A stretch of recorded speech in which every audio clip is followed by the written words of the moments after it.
morning Pilipinas and good morning world sa ating mga kabayang OFW at mga kabayan natin na nandyan sa Pilipinas. Mapagpalang araw sa ating lahat. Sana okay lang tayo dyan, magandang ating gising at sa kondisyon po ang ating umaga.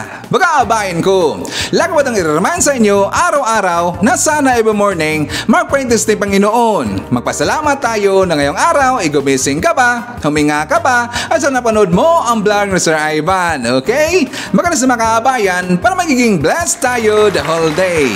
Sa mga nagkakape dyan, sa mga nag-breakfast, sa mga nandyan pa sa kanilang mga trabaho at malapog galang silang mga trabaho, welcome dito sa panibagong episode, panibagong balitaan dito sa ating channel sa Jelabe TV, kung saan mga kabayan, pag-usapan natin yung mga kartalben dyan sa Pilipinas, mga nangyayari po sa loob labas ng politika at pag-usapan rin natin ang mundo po ng showbiz. Welcome mga kabayan, kasama niyo pa rin si Sir Ivan, ang ginawang radyo ng ating mga kabayan, pero hanggang ngayon ay bulol pa rin. Sa mga kabayan, kumusta ang lahat? How are you today? Well, before po tayo mag-start po natin talakayan ng araw, well, syempre as usual mga kabayan, i-greet muna natin po ating mga kabayan, mga viewers na nag-celebrate ng kanilang birthday ngayong araw. Nandito po sa ating listahan, i-greet natin ang happy birthday si Mumay. Greetings come from Mommy in Japan. Happy birthday also kay Ma'am Lenda Lim. Also happy birthday kay Ding Estela. Greetings come from Boots Estela. And also happy birthday kay Carmela Alegredi. Siya po ang daughter ni Ma'am Annette Alegredi. Ako mga kabayan, isa po sa usapan ngayong araw, ito pong nakakatawa po na vlog po ni Maharlika at saka ni Bagoong Lipo na mga kabayan. Talaga pong nakakatawa. Bakit? Abay sabi ng mga kabayan, meron kasi daw ang hula. Sabi doon sa hula na before daw matapos ang year 2023, mapapalitan daw si BBM ng isang babae mga kabayan. Isa daw babae. Ngayon naalala ko po kasi meron tong nasabi si Ma'am Quen Helen Abdul Rajak na sabi niya this coming September 23 daw, abay matatanggal na daw sa pwesto si BBM mga kabayan. Siya nga pala, 2 days to go na lang ang September 23. Ano kaya mangyari mga kabayan? Di ba sabi ni Ma'am Quellen na matatanggal daw si PBBM this coming September 23? Well, hihintayin natin yan. Ngayon, babalikan po natin si Bagoong Lipunan kasi doon po sa kanilang vlog mga kabayan, abay nagsinungaling na naman. Fake news na naman po. At ito po ay kayang-kaya na dibang po ni Sir Ivan na may kasamang ebidensya mga kabayan. Mamaya ipapakita po natin ang post nito ni Bagoong Lipunan. And plus pag-usapan rin po natin at saka mag-catch up tayo dito po sa issue ng dalawang environmental activist mga kabayan na kung saan sabi po ng grupo ni Sir Raulo Manuel, ito daw ay dinukot ng taga AFP. Yun po ang sabi ng mga kabayan. Di ba lately lang or the other day, nakita natin po sa press conference na kung saan kasama po ito ng taga AFP mga kabayan. At ang sabi po doon ng dalawang aktivista, actually kalyado naman talaga sila sa PNA mga kabayan. Mismo po sila ang nagsabi dito. Di ba nakita natin doon sa press conference na sabi nila hindi daw sila dinukot po ng taga AFP, sila daw ay kusa dito na nagbalik loob mga kabayan. Kaya lang nagulat po ang lahat kasi nga kahapon mga kabayan, meron pong bagong press conference itong dalawang environmental activist na sabi nila tinakot daw sila at saka pinilit po ng taga AFP mga kabayan. Diba every time po na may makita tayo na merong magbalik loob dito na mga membro ng PNA ay diba kinakausap mo na sila ng taga Pau Lawyers mga kabayan. Ito po yung pinanganahan po ng public attorney, ang chief doon si Attorney Acosta mga kabayan.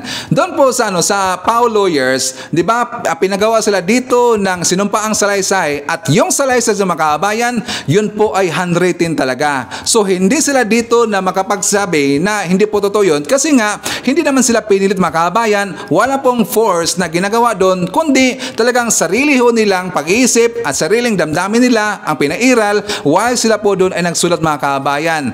Ito po ay taliwas sa mga sinasabi nila doon sa press conference na nangyari kahapon at talagang sumabog dito si Attorney Acosta mga kabayan. Kasi nga yung dalawang gong na yun, abay nagsinungaling, nagulat ang lahat, pati nga yung AFP, sabi nga doon ng dalawang aktivista na sila daw ay pinilit mga kabayan.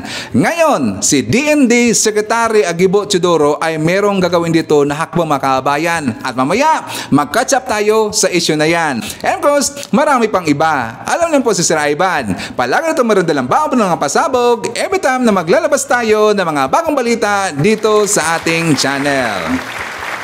So before tayo mag-start po natin talakayan ngayong araw, siyempre kakumustahan ko muna kayo at saka shoutout natin ang ating mga pinalangga po na mga legends, ang ating mga senior citizen. Hello po, kumusta? Kumusta? I'm hoping po na nasa maayos kayo na kalagayan. Kakumusta rin natin mga kabayan ang mga pinalangga natin na mga Marcos Loyalist. At siyempre, nandyan din po makabayan nating DDS all over the world. Harap din makabayan, lalong-lalo na. Maraming salamat po sa Uniteam supporters. And of course, thank you so much po sa ating returning viewers, mga solid supporters to Sir Ivan, mga suki dito sa ating channel. Thank you so much. Maraming salamat. At saka thank you so much po sa mga viewers na hindi po nag-skip ng ating mga commercials. Thank you so much.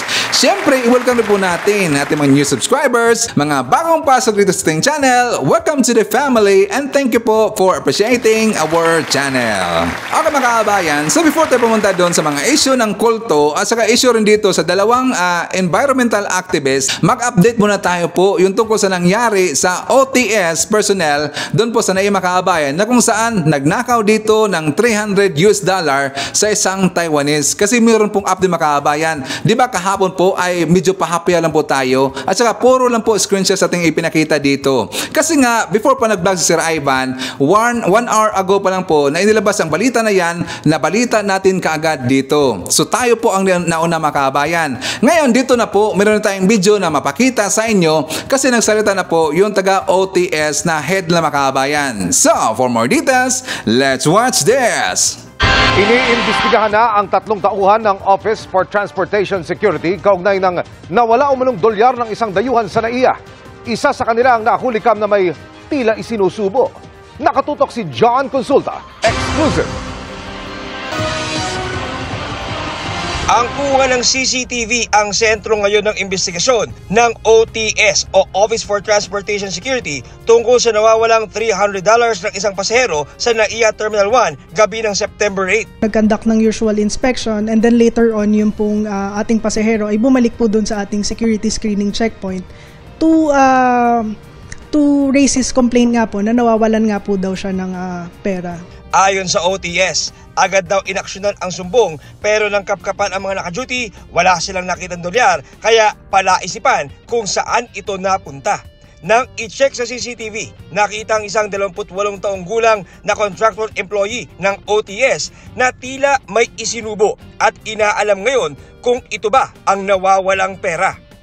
Kung makikita po dun sa CCTV, isang beses lang po yung one time lang po niya isinubo yung object.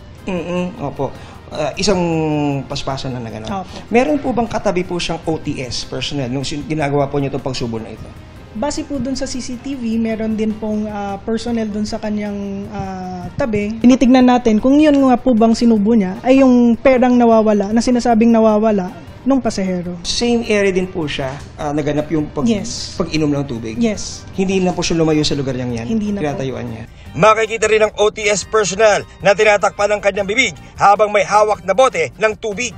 Nakatayo sa kanyang tabi ang isa pang OTS personnel. Right now po, inimbestigahan po natin yung subject personnel na involved at yung supervisor niya. At meron pa pong isang personnel na involved dun sa incident po. So bali 3 po yung under investigation po ng OTS. Initially po, dinenay po ng ating personnel na yun nga po, kinuha niya po yung nawawalang pera from the Chinese national nga po na umalis sa NAIA Terminal 1. Isinailalim na sa preventive suspension ng 3 tauhan ng OTS habang umuusad ang malalim na investigasyon sa insidente. Kasama na ang pag-alam kung ano ang isinubo at umano'y nilunok ng OTS personnel. Sa aming policy po, dun sa checkpoint, bawal po ang kumain dun sa area. So yun po ang tinitignan din natin, isa din po sa kailangan nating imbestigahan. We are actually coordinating with the PNP ABSI group po, no, para sa filing ng criminal case against dun sa kung ipopursue po ng we encourage po yung complainant, kung ipopursue niya po yung kanyang complaint, then we will assist him. Inaasahan na sa loob ng ilang linggo ay matatapos ang investigasyon at rekomendasyon ng OTS sa naturang insidente. Asahan po ninyo na magiging fair po yung aming investigation at kung may makikita po tayo na maling ginawa ng ating personnel, we will make sure na magkakaroon na tayo ng appropriate action. Could be administrative case with the ultimate penalty of dismissal from service para po hindi na makaulit at makapasok sa iba pang ahensya ng gobyerno. Teka lang ma'am, bakit dismissal from service lang yung ipataw ng mga kababayan? Di ba dapat kulong ho yun? Kung maalala ho natin, ito ang hindi ko talaga maintindihan ng ibang ahensya natin. Kasi nga yung iba nating kababayan, lalo-lalo yung mga pobre mga kababayan, naalala nyo po na merong isang lolo na sabi na alleged daw na nagnakaw ng mga mangga mga kababayan, ikinulong kaagad. Tingnan nyo, naunguha lang ng mangga, ikinulang kaagad. Pero dito, kitang-kita po, merong CCTV at dyan po yung nangyari, dyan po sa NAIA mga kababayan at nagbibigay ho ito talaga ng kahihiyan po sa Pilipinas. Nagnakaw po at tinakawan ang isang Taiwanese at dito, dismissal from service ng mga kababayan. Mukhang unfair yata. Di ba napaka-unfair talaga? Agree ba ko Sir Ivan? Dapat kulong talaga mga kababayan para hindi na pamarisan. Like for example, bakulong dito ng 4 years, 5 years, para hindi na po yan ng ibang mga personnel na kasama dyan sa NAIA mga kababayan. Kasi nga, dismissal lang from service. Mukha yatang plano pa ditong iba na gagawin niya mga kababayan. Kasi sabi nila, parang napakababaw naman ng penalty natin dito, so walang problema yan. Hindi sila dito matatakot mga kababayan. Di ba? Unfair na unfair naman yan. So anyways, jump na tayo sa next step mga kababayan tungkol dito sa dalawang environmental activists na kung saan bumaliktad po dito mga kababayan. At ang tingin ko dito, and I think na parang ito'y pain mga kababayan na mga makulang grupo na ipinalabas na noon na itong dalawa na to ay nagbalik loob po sa gobyerno natin at nung nakakita na sila ng tiyempo mga kababayan, boom, dyan po bumaliktad na kaagad at siniraan dito yung NTF-ELCAC para hindi bumabigyan dito ng pondo mga kababayan at plano rin nila dito nagibain po yung NTF-ELCAC kasi alam nyo, yung NTF-ELCAC ay talagang tinikho yan sa kanang lalamunan mga kababayan at para maintindihan natin. So mag-start po tayo dito po sa pinakaugat yung unang nangyari kung saan nawala itong dalawang environmental activist mga kababayan. So for more details, let's watch this. Sumuko raw sa militar at hindi totoong dinukot ang dalawang environmental activist sa Bataan. Nasa frontline ng balitang yan, si Rainiel Pawid. Nasaan na ba ang mga environmental activists na sina Jed Tamano at Junila Castro? September 2 nang maglaho silang parang bula. Program coordinator si Jed ng Church Community Partnership na Turn the Tide Now. Habang community volunteer naman si Junila ng grupong Akap Ka Manila Bay na tutol sa Manila Bay Reclamation Project.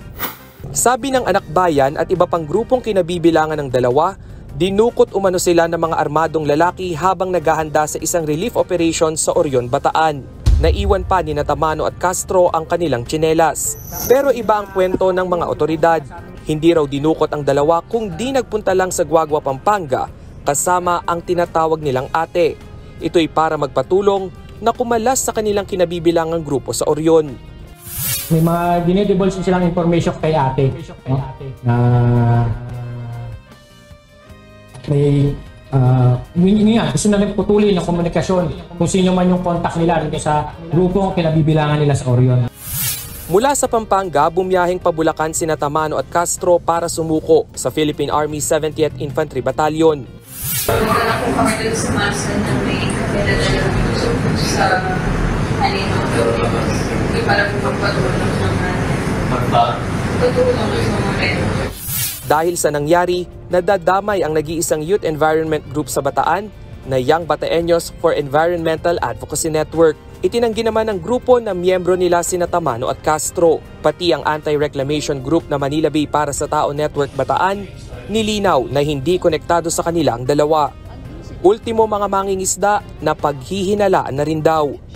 May iba din kaming mga mangingisda na very recent ay tinatanong, dinadalaw ng mga local PNPs natin, investigators, nag-iimbestiga kung ano yung kaugnayan. Pinabulaanan naman ng National Security Council na environmentalist ang dalawa. Dito po makikita yung galing ng kanilang propaganda at yung elaborate hoax. Dinigit nila sa Manila Bay Reclamation.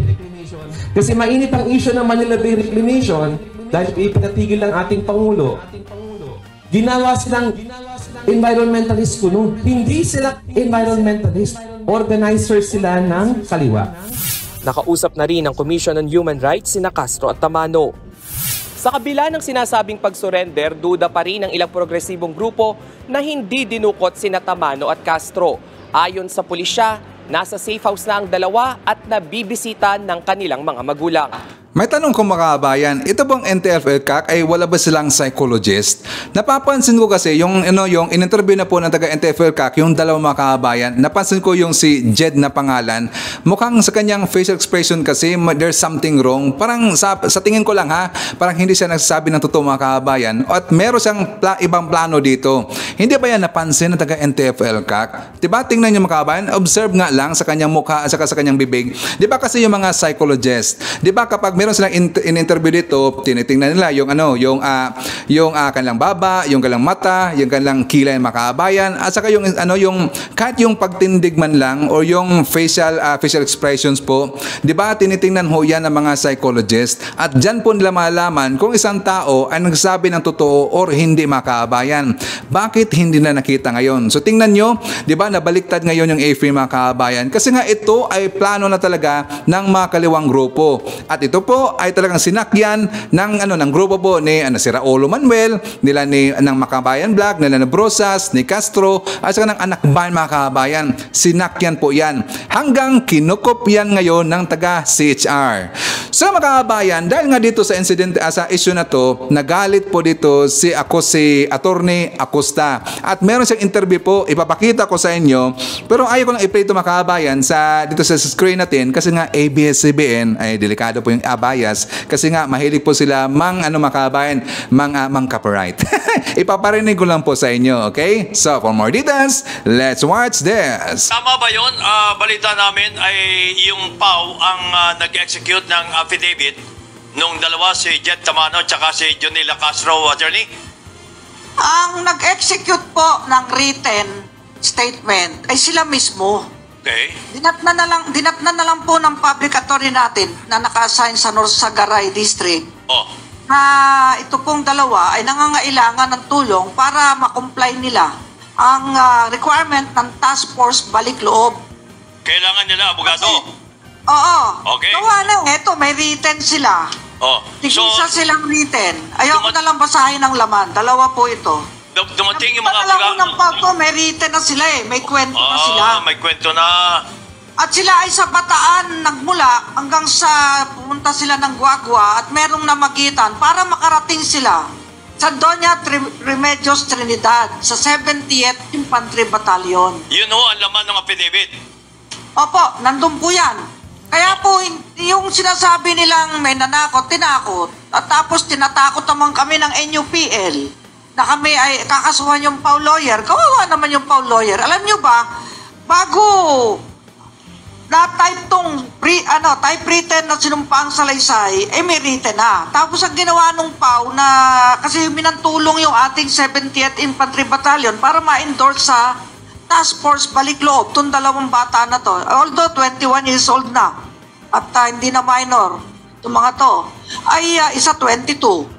Ay makagawa ng papel na talagang sila ay handang magpasakop na sa gobyerno. So, winan-on-one pa eh. Ilang tatlo lang, si Attorney Joffer Bagay, sa kayong dalawang to, si Junila at si Jed. Pinaklose niya yung conference room, sila lang nag-usap at in-interview niyang mabuti. Yung dalawa? Opo, in-interview. At eto pa, yung isa dito, kasama pa yung parents ni Jed, si Jed. Nung manong pa, si Jed Tamano, yung kanya palang ama ay retired military. At pinasagbihan pa nga ni attorney ng PAW, dati ka palang military, ba't tinahayaan mo yung anak mo? Ang sagot naman, ayun na nga yan, ayan na. Anong pangalan ho nung tatay? Ay, hindi nakuha yung pangalan eh. Pero si Mr. tatay ni Jed Tamano. Tamano ang apelido. Yan. So, sa puntong yan, may sulat kamay sila eh. Paano tatakutin ng PAW? Dinabutan lang sila. Ay, nagiging style bolok na ng ibang mga nagdapit-dapit na pagka gustong mag-recant, tuturo si PAW. kabayan. Kawawa naman yung mga PAW natin. So, nung dumating ho ang ating PAW lawyers, meron ng affidavit. Pero written na sila. Written, sulat kamay nila. Oo nga ho. Pero hindi ho kaharap ang abogado natin nung ginagawa yung written statement yan. Hindi. Hindi kaharap. Kaya nga nung dumating siya, yun nga daw, kailangan requirement. Talagang may requirement. Tiniyak niya na yung laman nitong sinulat kamay ay nasa puso nila. So, in-interview siya, ipinaulit niya yung mga sinasabi nila. Ano ba yung sinabi niyan? Kinukuwento ng mga bata. Kaya nga, ang pakiramdam namin itong mga batang ito ay may kinakatakutan na baka may gumanti sa kanila. Kaya ganyan nag-recant. Sa totoo lang, kabayan, nais kong iulat sa sambayan ng Pilipino. Mula po noong 2001, umabot na po sa 3,733 ang nagbalik loob. At ano mo nga itong data natin to? Pwede mo i-close up to para makita ng mga kababayan. Napakarami na kabayan na nagbabalik loob. Ayan. Ang babae, may data kami ng babae, umabot ng 912, ang lalaki 2,821. Okay. Ayan. 3,733. Yung PAW po kasi naka-tie up sa task force, balik loob ng ating gobyerno para po pag may babalik ay talagang tinitiyak na magbabalik loob. At binibigyan sila ng kumbaga ay konting puhunan para makabuhay ng mapayapa. At sumasaludo po kami sa ating kasandaluhan dahil ligtas po itong 3,733 na ito. Buhay na buhay po sila. Buhay pa ho yan, buhay pa. Opo, tsaka isipin nyo, ano naman ang motibo ng PAW para mapapala ni Atty. Bagay dyan para sabihin. So si Atty. Bagay, kinausap din niya sa isang closed door, yung dalawang babae. Opo. Ano ang napag-usapan doon? Pinakwento niya, ano ba talaga nangyari? Ayun, kinukwento, galing sila ng Orion Bataan. Pumunta sila ng Guagua at merong ate... wag ko nang bagitin ng pangalan. Yun naman ang naging conduit para makarating sila doon sa DRT. Dahil yun naman ang malapit sa sa 70th. Ibig sabihin niya pumunta, wala ko silang kasama? Ang kwento sila Sila lang Sila lang? Opo. At saka mga babae naman to. Tsaka bata pa mo ka, 21 anyos. Kaya nga parang apo ko na lang yan So wala silang kasama sa pagpunta sa mga lugar na yan? Na binabanggit niyo? Ang sabi sila lang sa kwento nila. So, sa ito namang PAW lawyer natin, kasi ang aming policy ay talagang kailangan may handwritten sila, ganun lagi sa aming opisina, tsaka namin ipapatay sa lawyer. Tapos, pero i-interviewin mo ng mabuti, kung mula sa puso mo at talagang totoo yung sinasabi. At ginawa ko yan ni Atty. Bagay? Ginawa po niya. Okay. Opo, talagang ganun po, kailangan maingat po tayo. Yes. Ito, ang ating gobyerno naman ngayon, nagbigay talaga ng, kumbaga, ay pag-asa sa lahat na mundok na magbalik loob na. Bagong Pilipinas na. At maski ako po nanawagan na haba-haba nung diskurso ko, na talagang makipagkaisa na tayo sa pamahalaan at magkatrabaho ang lahat, makapag-aral ang lahat. Social services para sa lahat. Hindi yung tayo po ay hawak ng armas, sabi nga, ang nabubuhay sa patalim din pwedeng mapapumanaw. Kabayan, maraming salamat sa iyo para may paliwanag din natin. Opo. Na sadyang ang public attorney, buhay namin, kung mayroong nangangailangan, nandyan lang kami. Pero hindi po kami nagtuturong magsinungaling sa kanino man. Abay, oo naman. Ano naman dahilan nyo para magsinungaling? Opo. Okay. So, ayun, malinaw na ho yan. Si Atty. Bagay ay nilinaw din niya yung mga naging pahayag nitong dalawa, yung handwritten na pahayag nila. Okay. Ay, hindi ba kayo nagulat? May kopya na po ako at may video pa, kabayan, ha? Ayun! May video pa! Oo. At binidyo pa yan at kukuha pa ng kopya. Nando sa kampo yung kopya. Kumukuha pa si Atty. Bagay at pwede namin ibigay sa'yo. Opo, para paano sila nanumpa. Kaya nananawagan po ako kay Sir Tamano. Ay, naku naman po yung anak nyo. Ano ba talaga? Para na po sa kapayapaan o para po sa pakikibaka. Sa puntong yan talagang ako ay sympathetic dahil napakarami na po namin napalaya ng mga kababayan natin sa bundok. Ako mismo ay umupunta ng bundok. Pero sa puntong yan ay huwag naman nating ipahiya yung task force balik loob. Opo, Kasi napakagandang pagkakataon, lalo sa mga may sakit na, matatanda na, namumundok pa, para may buhay pang masaya at bukang liwayway sa kinabukasan. Attorney, hindi namin alam kung sino si Enrique Manalastas. Ang alam namin, asan na yung mga nilalagay niyo? Yung mga, dinilit na pala kagad. Isang Enrique Manalastas po, ang nagpadala sa amin ng mensahe dahil gusto naming ma-interview ay yung tatay ni Jed Tamano. Opo. Pero lumalabas po itong Enrique Manalastas ay amain o stepfather ni Jed Tamano kung di kami nagkakamali. Yung bang kasama, ang intindi ni Atty. Bagay, tatay eh. Kasi pati nanay kasama. Ay sino yung Enrique Manalastas? Hindi ko pa... wala rito. Wala yung pangalan. Rito. Ay kasi... Ang kasama yung stepfather, pero yung ina nandun. Kasama ni Jed. Ay sino yung stepfather? Yung Enrique Manalastas? Hindi ko po sure. Wala Hindi po kayo sigurado? Basta ang sabi ni Atty. Bagay, tatay at saka nanay nandun. Okay. Ang sabi kasi niya, itong pinadala sa amin, ayaw na po namin sana magpa-interview. Masyado nang stressful sa pamilya namin ang nangyari. Simula nang umalis, ang word niya, simula nang umalis si Jed noong May 28 hanggang sa apparent abduction at sa pagsuko nila. Masyado ng psychological stress ang dinala ng events sa mami niya at sa mga kapatid niya. Sabi ni Enrique Manalastas, pinakausapan ako ng mga kapatid ni Jed, ni Ket. Ni Jed o Ged? Hindi, Ged ang nandito eh. Baka nagkamali lang, ano? Na umiwas na muna sa interviews. Anyway, lahat naman ng details ng pagsuko nila documented at nasaksihan namin. Yon. Baka ngayon kasama. Oo, kaya kami ay troubled. Itong last word niya eh. Kaya kami ay troubled why ganito naging statements nila. Ayun. Kaya nga sabi ko po, unfair naman sa ating kasundaluhan dahil ginagawa naman ng lahat para nga maging payapa ang ating bayan. Kaya salamat po kay Mr. Manalastas sa inyong padalang mensahe.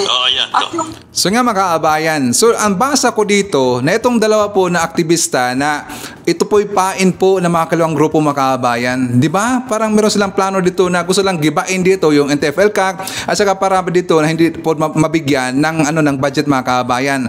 Plano lang sisiraan dito yung NTF-ELCAC. So yun nga, di ba at least nagsalita na dito si Atty. Acosta at sinabi niya dito na sana hindi naman po ganyanin po yung mga power lawyers niya kasi nagtatrabaho sa mga kaabayan at saka hindi naman po pinilit yung dalawang aktivista.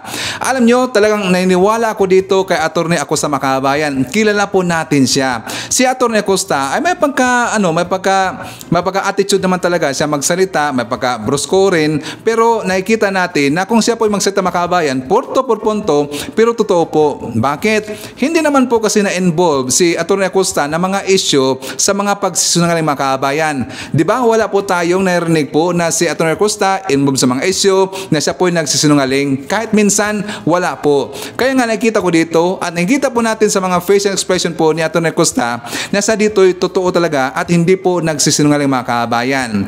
Ngayon, isunod rin po natin ano ba ang plano dito ng taga-NTF-ELCAC at saka ni DND Secretary Gibo Chodoro mga kaabayan. So, for more details, let's watch this. Kasong perjury ang balak isampa ng Armed Forces of the Philippines laban sa dalawang aktivistang nagsabing dinukot at tinakot umano sila ng militar. Nasa frontline ng balitang yan, si Brian Basa.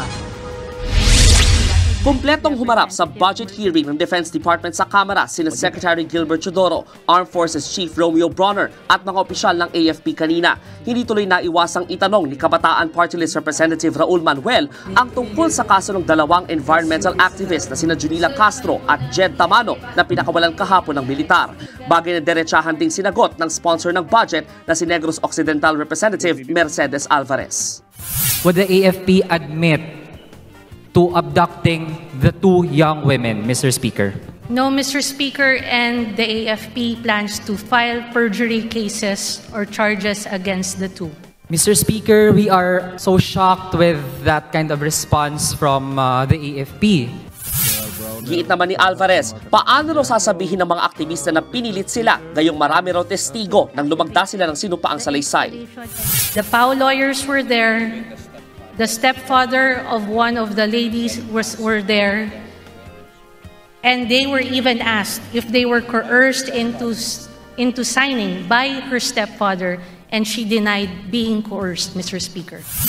Ayon naman sa hepe ng Public Attorney's Office na si Attorney Persida Acosta, may sulat kamay na affidavit na ang dalawang aktivista nang datnan ng kanilang abogado. Wala rin daw silang nakitang senyales na kinidnap ng militar ang dalawa.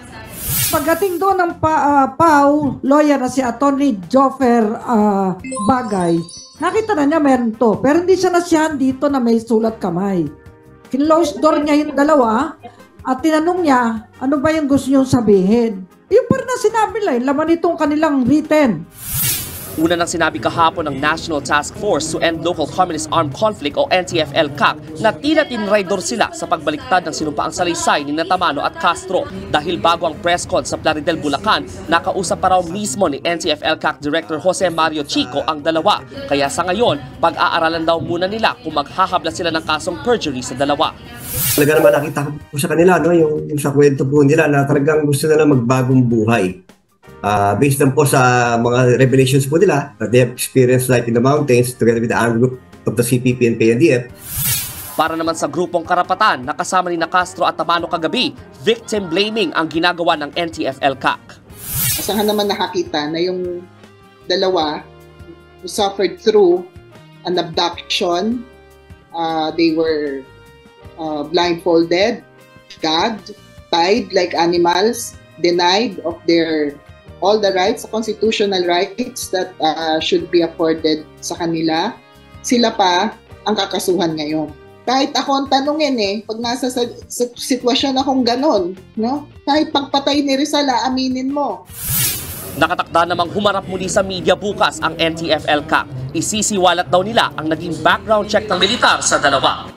O yan na, si HR to Dororesco kagad mga kabayan. Ganyan po yung si HR. Nakikita ko kasi sa balita kanina na nandun na po sa hawak na po ngayon ng taga si HR yung dalawang aktivista ng mga kabayan. Diba? Sabi nila, plano nga dito ni Senator Raffy Tulfo na tatanggalin daw yung stigma sa CHR. Kasi kapag narinig po natin yung word na CHR, alam na ho natin kung saan sa rito papanig mga kabayan. Tingnan nyo, siyempre kalyado nila, member po ng PNA mga kabayan. Ayan, to the rescue kagad yung CHR. So, bago na pumunta doon sa issue po o sa balita tungkol kay Maharlika Makabayan at sa kay Bagoong Lipunan, syempre, isatabar natin po ating mga silent viewers at yung mga viewers na hindi po nag-skip ng ating mga commercials. Isatabar natin ating mga channel members, sila sa Cosmo Defender, Pusong Inami or Sis Queen, Fiz Calante, Russell De Roel, Bia Vivar, and Mel Grace Holmes. Hi to Mary Ann Flores and John Neil Flores from Lutupan, Toledo City. Shoutout rin natin si Ashen from Cyprus, Tonivelia from Manila, Rodolfo Rana de Nabor, Lucrecia Calibuso Nipales, and hi to Ma'am Rayan.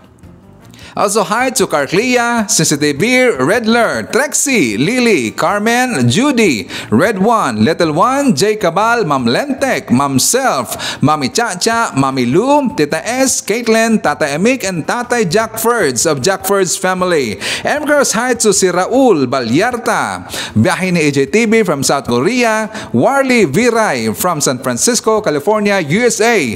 Hi to Edgardo Canonigo, Josephine Martinez, Julian, Hasmin, at Dayday. Hi to Jillian Quezon, Marquez Hernandez, Maite Baisa, Rose Guevara, Imi Sarino, Maria Cristina Fernandez, and hi to Lourdes Regalado, and hi to Teresita Tumlawan, and of course hi to OPM Labsong Sanchez and June Kuan. Ang mga kabayan, so dito muna tayo po sa issue ni Maharlika na kung saan may ipinost kasi itong si Bagoong Lipunan sa kanyang community mga kabayan. Ang sabi niya, naku po, mapapalitan daw si Bongbong Marcos ng isang babae bago matapos ang 2023. Si Sara Duterte na ba? O si Leni Robredo? Bakit napasok si Leni Robredo mga kabayan? Bakit? Teka lang, napapansin ko na itong grupo po ni Hitad mga kabayan gusto lang igit dito na ipasok si Leni Lutang. something's wrong. Mukha yata ang kanilang plano makaabayan. Susuportahan na dito si Lini Lutang. Kasi nga, di ba nakita ko kahapon dito sa ating vlog na ang tawag na ngayon ni Maharlika ay Attorney Lini na. Di ba hindi na Lutang makaabayan, na kung saan sila dito yung nagpauso ng lutang. Ngayon sabi ba dito, o baka si Lisa Aranita Marcos lang, o di kaya Gloria Arroyo. Paano maligwak si BBM kung ganon?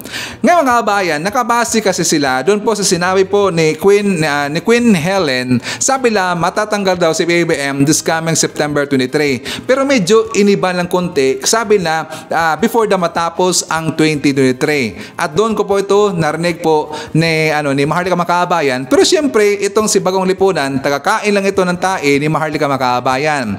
Ngayon, according to Maharlika, ito nakakatawa talaga. Sabi niya na parang binusalan na sila dito o talagang pilit lang pinatahimik daw ang kanilang mga page mga kabayan.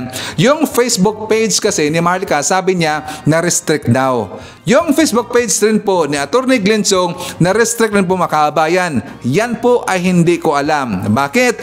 Hindi ko naman nakita na restrict mga kabayan. Buhay na buhay naman po yung Facebook page ni Glenn Chong. Tingnan nyo nga, di ba ma-open nyo pa yung Facebook page ni Glenn Chong at saka ni Maharlika Bojakera sa Facebook mga kabayan. Nagsisinungaling yung mga gonggong. Ngayon, hanggang sa sinabi po ito ni Maharlika, ito, confirm to, alam ko may mga alipuris dito ni Hitad, sasabihin na naman nila, fake news na naman Sir Ivan. Siniraan naman dito si Maharlika. I-check nyo po, sinabi po doon ni Maharlika, sabi niya, pati daw yung Facebook account ni Kaloy Roy or Bagoong Lipunan, ni-restrict daw at saka na-deactivate makabayan dahil daw ni-report. Yan po ay kaya kong patunayan na yan po ay mismong si Kaloy Roy ang nag-deactivate niyan mga kabayan.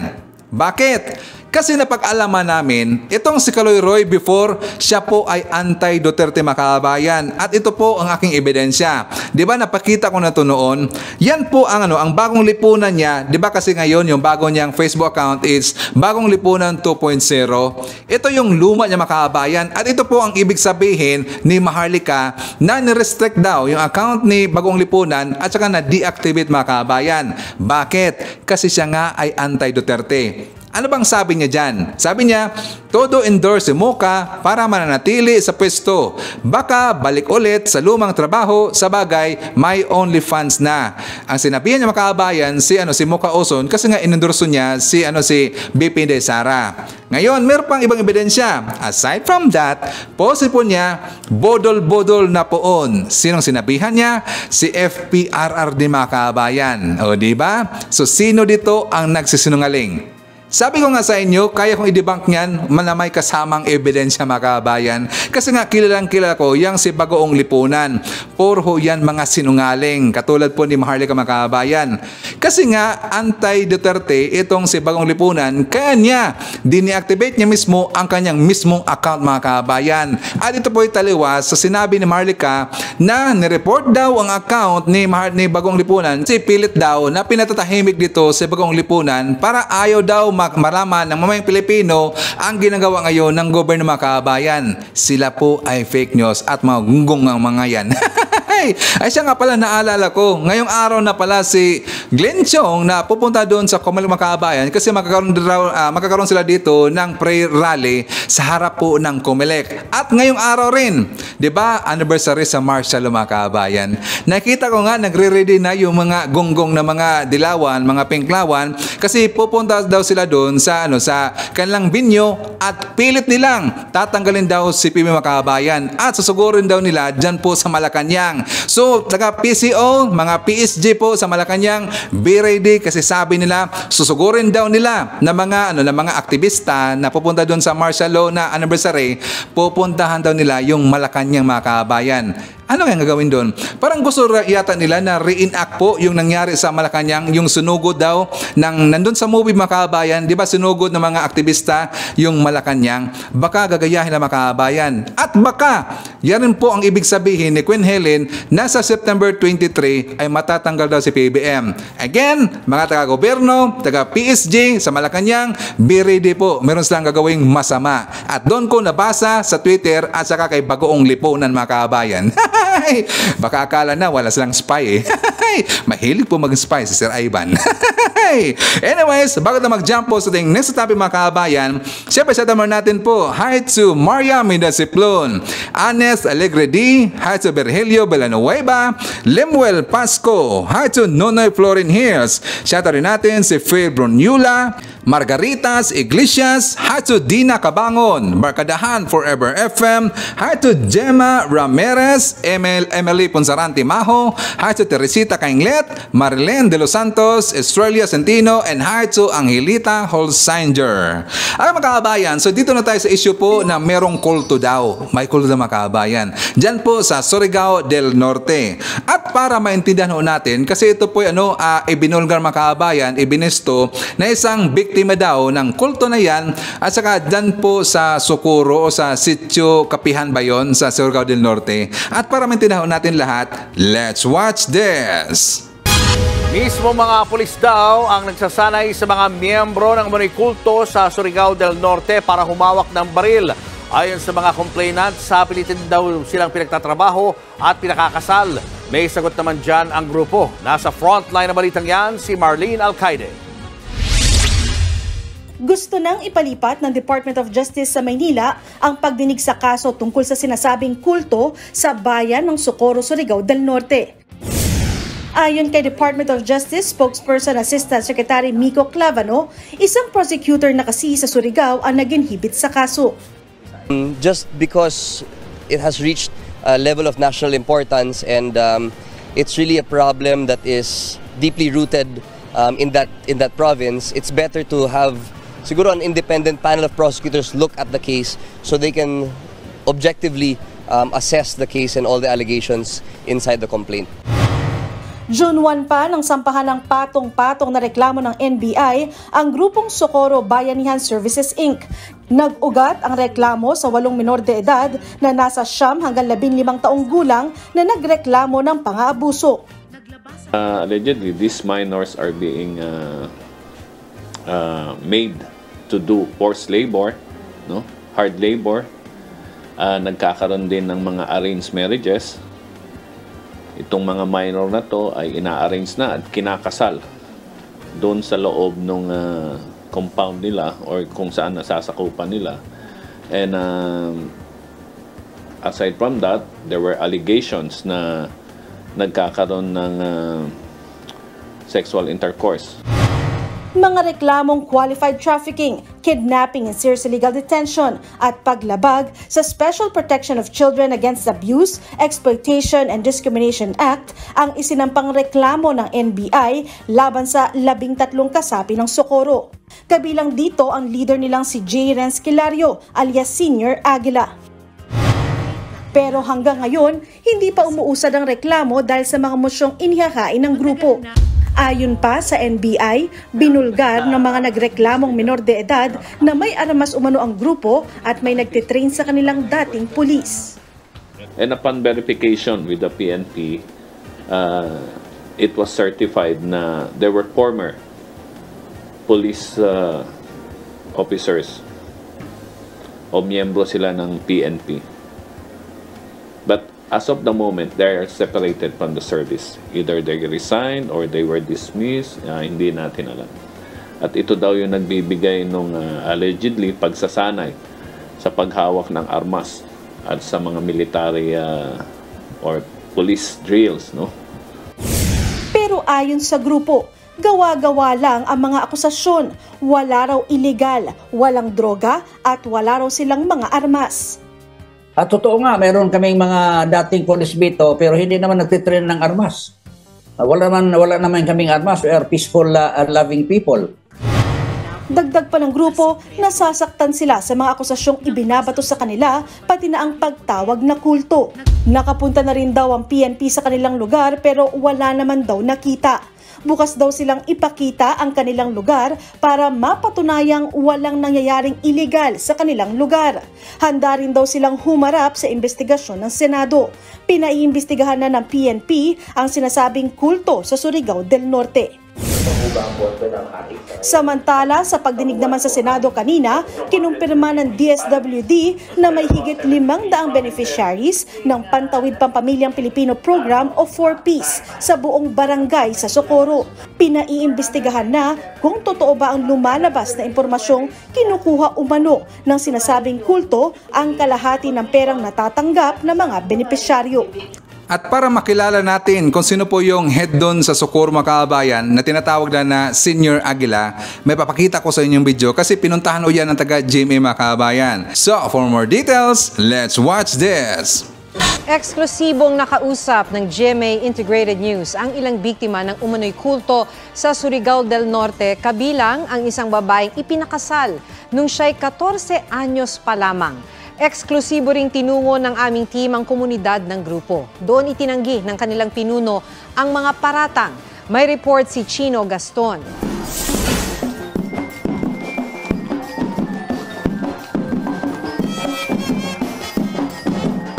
Ganito ang sumalubong sa amin pagdating sa Sitio Kapihan. Ang komunidad sa kabundukan ng Bukas Grande sa Surigao del Norte itinuturing na tahanan ng mga miyembro ng grupong Socorro Bayanihan Services. Nakilala namin ang pinuno ng grupo na si J. Renz Kilario alias Senior Aguila. Maring itinanggi ni Kilario ang paratang sa grupo, gaya ng child marriage, sa pilitan o manong pagpapakasal sa mga miyembrong may mga asawa at rape. Hindi yan ang nangyayari dito. Kasi bakit? Anong pinipili? Wala naman ganyan na. Kahit mga tao, isa-isahin nyo. Hindi rin daw sila sangkot sa droga at wala silang mga baril. Pinapasok din tayo para makita natin kung ano ba talaga.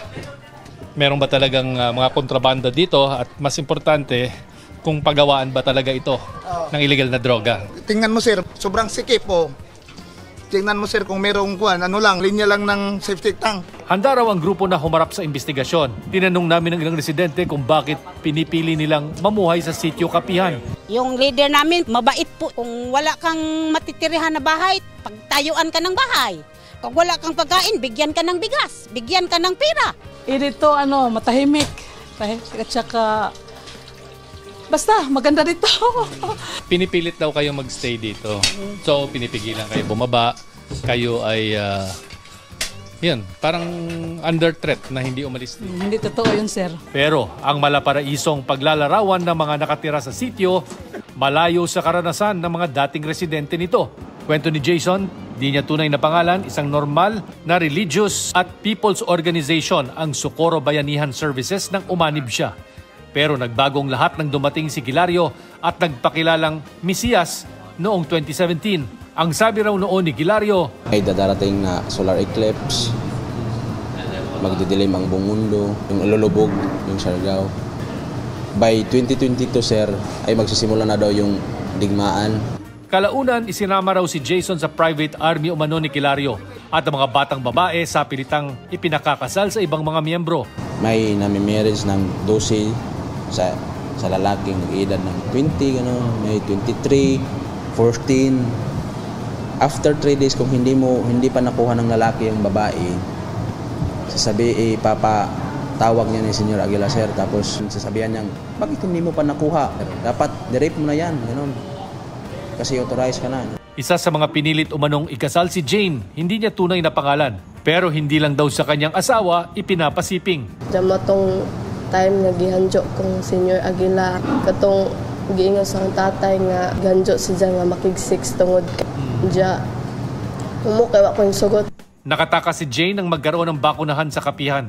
Si Mark, di rin niya tunay na pangalan, naging bantay raw sa bahay ni Kilario. Ilang beses daw niyang nakita na may dinadalang babae sa bahay kapag gabi. Hindi mo pa pala Hindi kasi may kapalit naman doon papunta ka sa langit pag pumayag ka sa lahat ng bagay na ginagawa niya. Nakita rin daw ni Mark ang ilang matataas na kalibre ng armas. Mula sa Surigao del Norte, pinalilipat na ng DOJ sa Metro Manila ang pagdinig sa mga reklamo laban kay Kilario at 12 iba pa. It's better to have siguro an independent panel of prosecutors look at the case so they can objectively assess the case. Okay, so yan po yung mga nakalap na mga balita ngayong araw mga kabayan. Kung nakaabot ka po sa portion na to, sana nakapag-like na ho tayo. Libre po ang mag-share, libre din ang mag-subscribe. Again, maraming salamat po sa mga viewers na hindi na-skip natin commercials. Thank you so much. Sa mga kabayan, before po natin tapusin natin programa ngayong araw, sana sabayan nyo si Sir Ivan para sa ating live messaging prayer. Lord, thank you for giving this blessed day to me. Thank you for your love and for the gift of life. My only request to you is to keep my family safe and healthy always. Cover us with your white light of protection and let no harm fall upon us. In Jesus' name, I pray. Amen. So maraming salamat mga kabayan, and I hope to see you again on my next video. BBM Sara, BBM Sara, pagkakaisa patungo sa ginhawa. BBM Sara, BBM Sara, para sa kinabukasan naming mga bata. BBM Sara, BBM Sara, walang imposible na kapag nagsama-sama.